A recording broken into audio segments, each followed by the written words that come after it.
Welcome to Baker Hostetler's Automotive Mobility Podcast, Rev Up. This podcast series focuses on the people and issues driving the fast-paced automotive mobility industry. With a view on the future of mobility, the discussions on Rev Up will offer insights on the realistic and the futuristic in this evolving industry. I'm Amy Kottman, and you're listening to Baker Hosts. On today's episode of Rev Up, we will discuss the impact of the new presidency and Congress on the automotive mobility industry, and how the Republican election sweep will replace the Biden administration and could pave the way for legislative and regulatory changes affecting the industry. In this podcast, our speakers will discuss the priorities of the new Trump administration and the likely policy changes that will impact the U.S. automotive industry in the coming years. Let's listen in to Rev Up, where the rubber meets the law. Peter Proskam, welcome to Rev Up, our podcast focusing on the automotive and mobility industry. Today we're going to have some fun. We are talking Trump Presidency Part 2 and the new Republican-led Congress. My guest is Peter Proskam, a former Republican congressman from Illinois who now leads Baker Hostetler's federal policy team. Peter, please introduce yourself to our listeners and tell us a little more about your background. Thank you very much for the invitation to participate in this conversation with you. So I am a veteran of Capitol Hill. I spent 12 years in the United States Congress representing a constituency outside of Chicago. For 10 of those years, I spent time on the Ways and Means Committee, which we're going to end up talking a little bit about today as we focus in on Congress. And I also served in congressional leadership, which means I was active in trying to build roll calls and get support within the House of Representatives for various legislative measures. So there's a lot to talk about today, and we'll get to it. But thanks, Ashley, for the invitation. Yeah, thank you for being here. So, Peter, we have a lot of road to cover. I know that in the next half hour. But before we dive in, I do want to frame up this conversation and give some context for our listeners. So I often talk about the industry as the evolving automotive and mobility industry. And what I mean by that is that the industry is undergoing significant transition driven by a number of factors. We have technological advancements impacting the vehicles themselves. The manufacturing processes are changing with advanced manufacturing, robotics, AI, and other factors. We have shifting consumer demands, including developing needs around mobility and how consumers want to manage their mobility needs. People just think about mobility differently. Geopolitics plays a very significant role here. We have evolution in a supply chain, which is incredibly impactful on the industry. And finally, the workforce is changing and specifically shrinking. So in this dynamic, this shifting industry that's facing automakers and suppliers, they also have to deal with an industry that has a multi-year cycle of capital investment, design, securing the supply base, manufacturing, and then selling to customers. That adds complexity. On top of that, as I just referenced, we now add not only a new US president with his political party in control of Congress, but there's really been a real change in the way our country is thinking about its position in the world. And we are going from a place of globalization to more thinking around localization under the Make America Great Again policies that we associate with Trump. So people on this webinar are going to be asking themselves, how do we compete? Where do we invest? What does the industry look like in 5 years? So I want to start at that high level. And last night, my wife and I went to see Les Mis. So I'm going to channel my inner Jean Valjean here and start with kind of, bring him home. And let's talk about where we see manufacturing in America in the next few years and some of the policies that are impacting manufacturing in America. Well, So I'm not exactly, prisoner 24601, but let me do my best. So you pose an interesting question, and I think, Ashley, one of the things that you've described in all of those iterations of things that the automotive and mobility industry is thinking about is a mosaic of pressures, and all those things changing consumer habits, changes in supply chain, all that litany is incredibly consequential. And then the overlay is obviously a new regulatory regime that can change. So what is manufacturing like? Manufacturing for a while has been largely favored in the US. I mean, there's predispositions in the current tax code that under Section 199A, for example, that give advantages to manufacturers in some settings.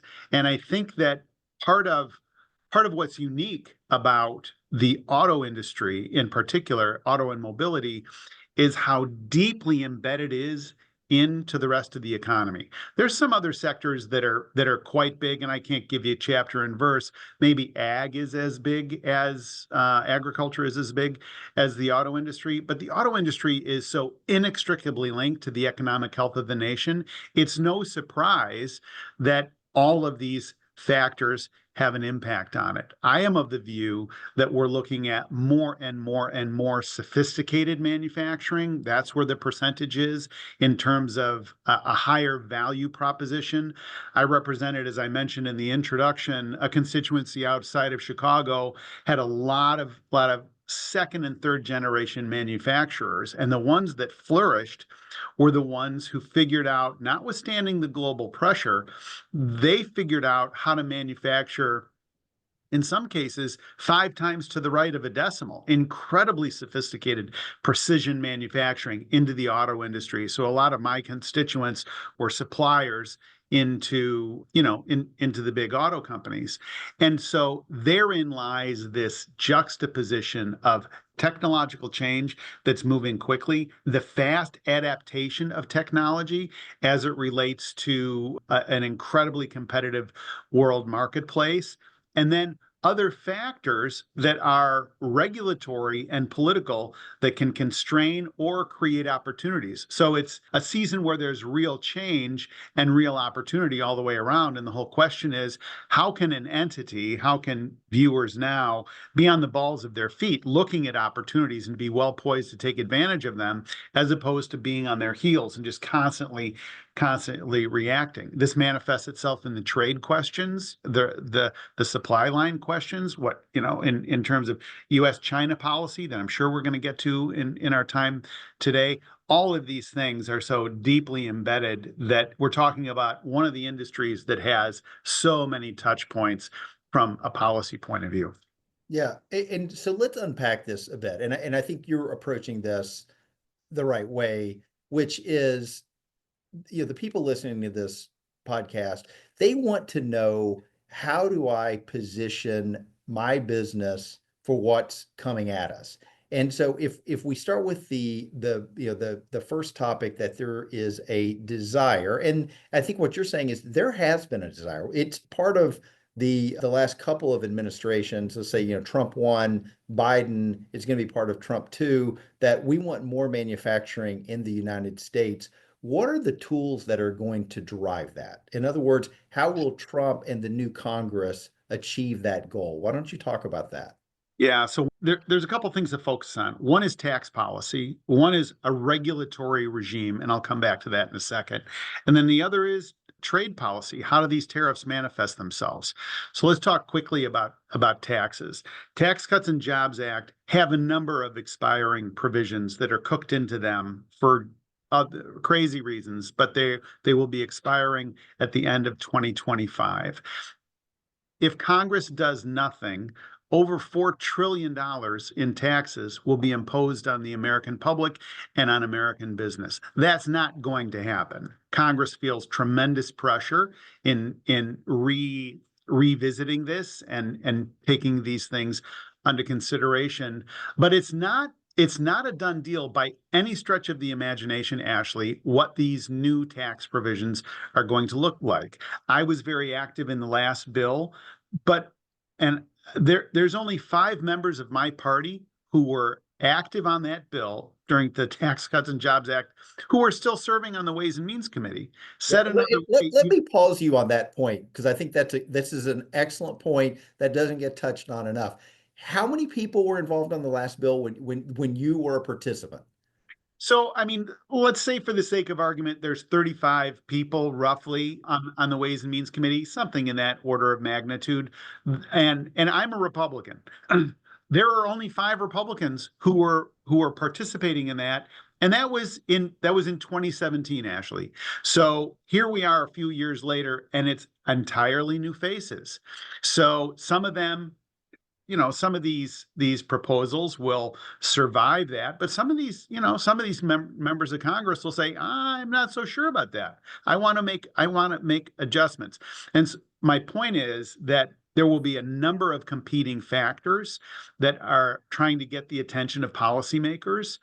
The mobility and automotive industry is one of them. Manufacturing is one of them, but that's not the only voice. Okay, let's shift to another trend that's going to be influencing what this market's going to look like. And that is the question about tariffs. Now, President Trump has been arguing, he makes 3 arguments in favor of tariffs. On the one hand, he says this is going to create revenue. On the other hand, he says this will create a reshoring bonanza. And on the other hand, he says this is all kind of a negotiating posture. And if you push each of those to their outer limits, they get interesting. So the notion of revenue raising, well, it's Americans who pay tariffs, and that's not really well understood at this point in the general discussion. And if you're raising tariffs, you're raising a tax, but that really gets obfuscated somewhat during the debate. The reshoring question is an open question. And the desire of companies to reshore in the United States isn't going to be driven completely by tariff policy, but in fairness to the president, that could influence things. And then who knows about the negotiating posture? We see the kind of trolling vis-a-vis Canada and Mexico right now, but he's clearly got a view. Donald Trump is a mercantilist. He has a lower view of sort of the historic free trade position that we've seen in the United States, and a higher view of a mercantilist worldview. You described it a minute ago as localization, and that's exactly it. So this is not the United States alone that's dealing with this, but we're the biggest economy in the world, and so the decisions that get made are incredibly significant. Some of these, go ahead. Well, what about the argument against tariffs that's going to drive further inflation? For sure. That's a very robust argument, and I'm persuaded by that. I think that that's not really well discussed, and I think that it's likely to be an accelerant for inflation. And so this is what's interesting is current law gives the President of the United States very broad authority as it relates to tariffs. It doesn't give him complete authority. And it's been a couple generations, since the US Congress voted to raise tariffs. All the tariff pressure over the past few decades has been removing barriers, free trade agreements with various countries, and so forth. But that's really fundamentally shifted. So the tariff question and an increased interest in tariffs will definitely impact the participants in this industry. The final thing is a regulatory agenda. Now, some of that is executive branch activity. So the President of the United States, over the past several presidents, has in some cases gotten very frustrated with Congress and said, I'm not going to wait for Congress to act. I'm going to issue an executive order. And so we've seen kind of a back and forth that reached a pretty high point, in my opinion, under President Obama. President Trump followed that. President Biden followed that. Looks like President Trump is going to follow that again. In my estimation, it's not particularly helpful because it just creates a level of uncertainty that if something is dealt with by Congress, the statute is changed, it's more of a stable policy long term. But the back and forth nature of the regulatory approach I think is going to favor manufacturing. I think the disposition of the Trump team and the economic disposition of most of these people is to try and lower barriers of entry, get not just American manufacturing at a more aggressive place, but American energy production and some of these other things. So taxes, tariffs, a regulatory environment are all things that I think are going to be impactful. I think the regulatory environment is going to be more favorable. Tariffs is very, very questionable in my view, and the tax policy is likely to be favorable. Those are the things I think, Ashley, that folks need to be thinking about. There's a geopolitical element to this too, which you alluded to in your opening, and that is how should companies be thinking of a massive market, for example, like China? The politics right now has really shifted on China, and it is, the House of Representatives, which is a pretty fraught institution. People are pretty uptight and are at odds with one another. But on the question of China, there is a real bipartisan consensus that China is now perceived to be a strategic opponent of the United States. And in light of that, it begs the question of decoupling. It begs the question of, well, if we move operations from China, where do we go? Do we go to Vietnam? Do we go to Mexico? Do we go to the Philippines? And so forth. And all of these things are really quite compelling, and they can drive business decisions. Yeah. And before we leave this area, you touch on this with regard to the question about the regulatory environment. And I think what you're saying, but don't let me put words in your mouth, is we are entering an administration that is going to be more business friendly when it comes to things like permitting, mining. Trump has said, drill baby drill with regard to oil and gas, and that permitting function in this country. I mean, that can have a real impact. Oh, by all means. Yeah, I think you're accurately characterizing the attitude of the leadership of the Trump administration as it relates to permitting, as it relates to just trying to lower barriers of entry to create more economic activity. I mean, I'm of the opinion, Ashley, that Donald Trump views his legacy in a couple of ways, one of which is the restoration of the American economy. You know what I mean? And just getting inflation under control and moving the economy in ways that people have more and more confidence in. And I think him and his team are going to be very, very focused on that. Yes, the border matters. Yes, the Department of Defense matters, all those other things. But I think the economic questions are inextricably linked in the president's own mind to his own legacy.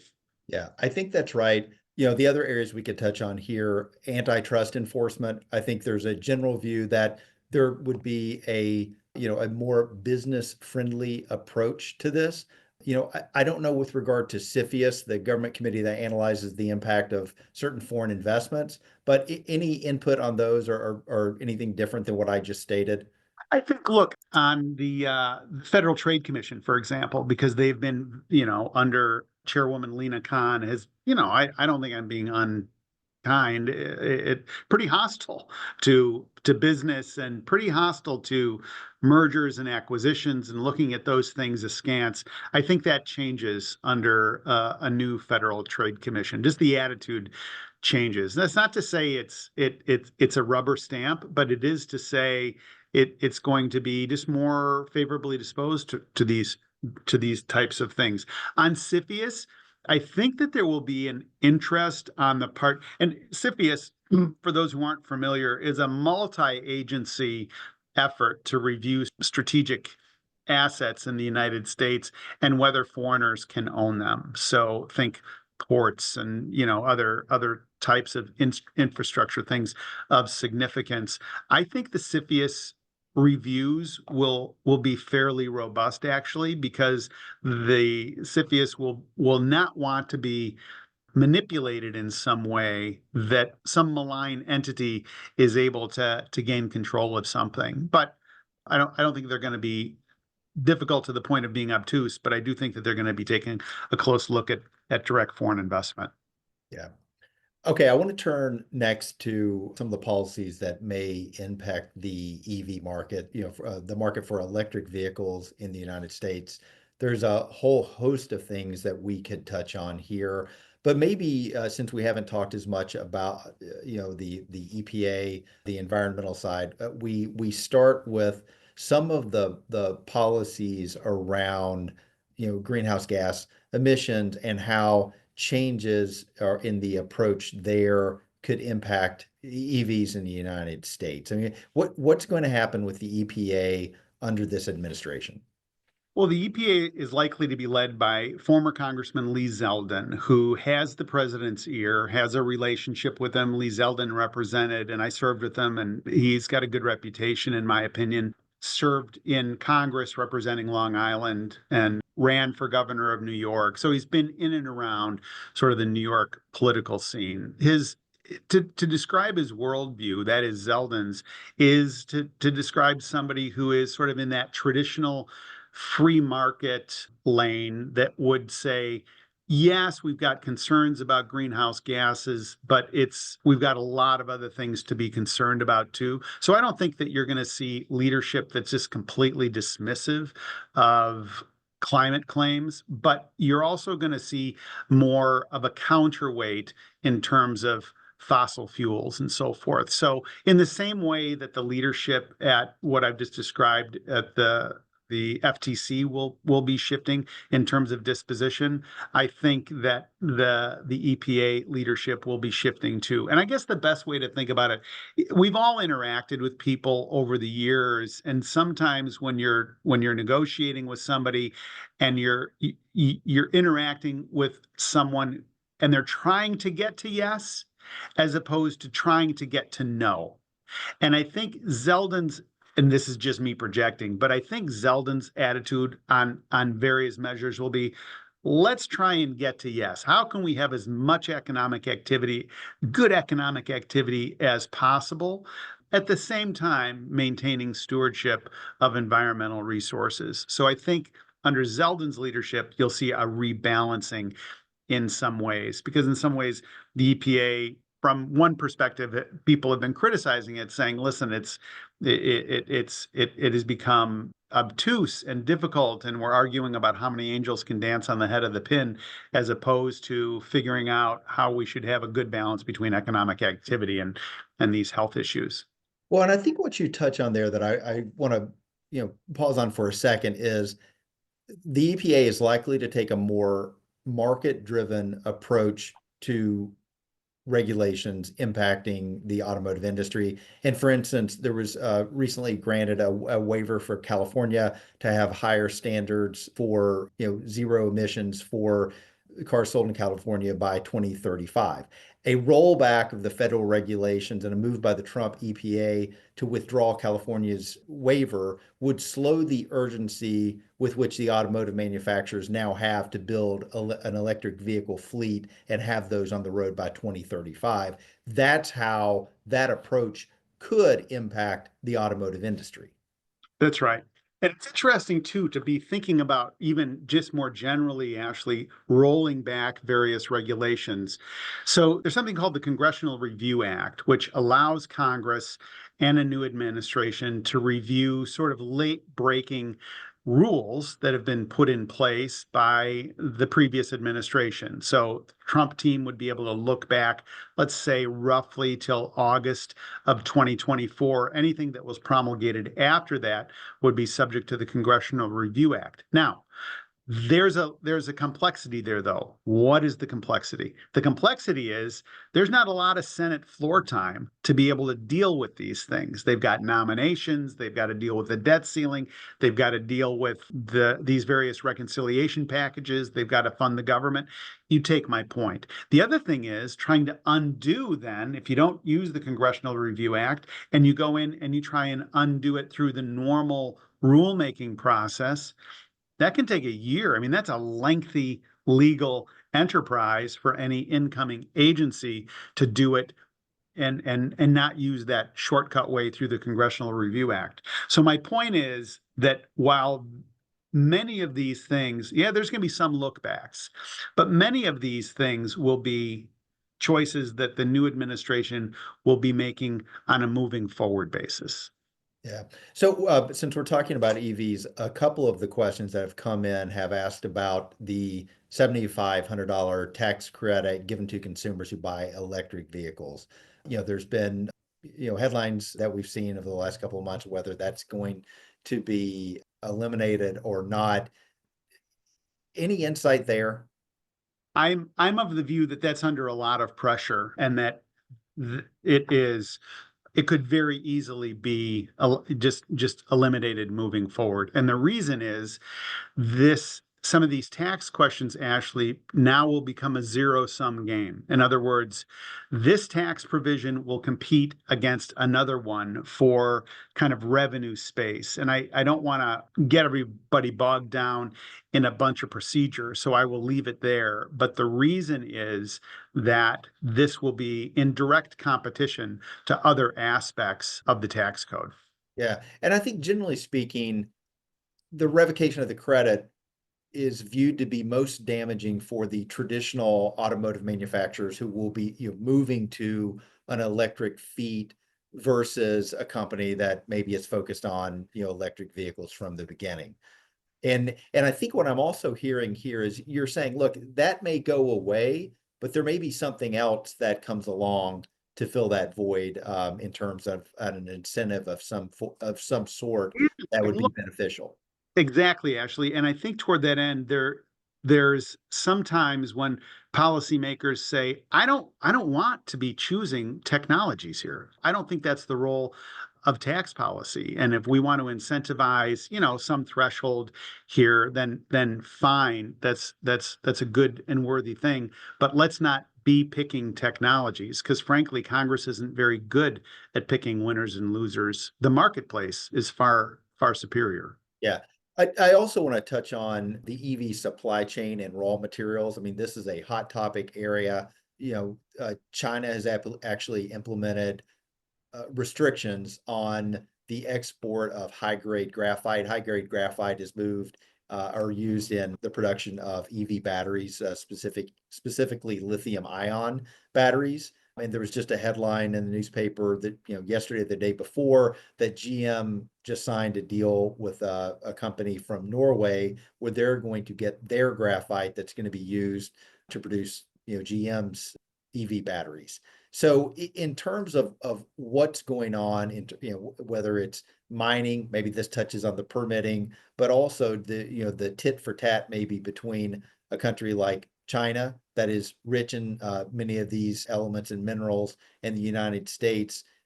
I mean, what impact is that going to have on the uptake of EVs and the rise of the EVs in the United States? Will be incredibly significant. So nobody can foreshadow where this ends up. And as you were talking about Norway, the thing that popped into my mind was Greenland. I mean, when President Trump is talking about Greenland, when it first comes up, you think, oh, that's like pretty wild-eyed. But then, the more you think about strategic minerals, and I don't have a view into the types of minerals that are there, but we know that they're significant.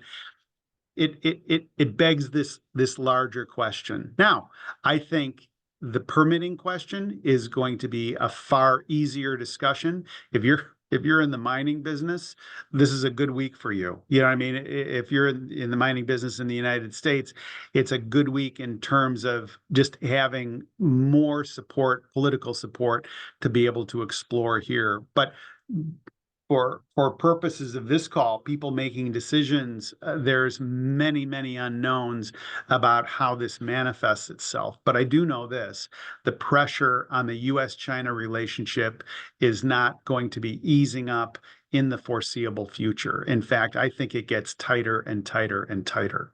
Okay, well, we're getting close to the half hour, maybe just a tick over. I'm going to end with one last question. I'm going to give you one word only. I want you to react to it. The word is this: Doge. Doge is, they've got their work cut out for them in terms of expectations. There's Let me, if you think of the federal budget pie right now, Ashley, put it in a 2/3, 1/3 piece. 2/3 of the federal budget is nearly off limits. What is that? It's Medicare, it's Medicaid, it's Social Security, and it's interest on the debt. The remaining 1/3 is you got to divide that in half. So 1/6 is the Department of Defense, and the remaining sixth is everything else in the federal government. So for a lot of political reasons, 2/3 of that budget you can't touch, really. Now, there may be some significant savings as a little bit of a caveat. There may be some significant savings in Medicaid eligibility, for example, but by and large, this Department of Government Efficiency is going to be looking out over the fruited plain. And I think that they have created a very high expectation of the amount of savings that they're going to be able to find. So I wish them well. I think everybody does wish them well. But if they're unable to go into that 2/3 of the budget, the pickings are fairly slim comparatively for the numbers that they're talking about. Peter Roskam, thank you for being on Rev Up, where the rubber meets the law. It's been great having you. Thank you, Ashley and Peter. If you have any questions for Ashley or Peter, their contact information is in the show notes. As always, thanks for listening to Baker Host. Comments heard on Baker Host are for informational purposes and should not be construed as legal advice regarding any specific facts or circumstances. Listeners should not act upon the information provided on Baker Host without first consulting with a lawyer directly. The opinions expressed on Baker Host are those of participants appearing on the program and do not necessarily reflect those of the firm. For more information about our practices and experience, please visit bakerlaw.com.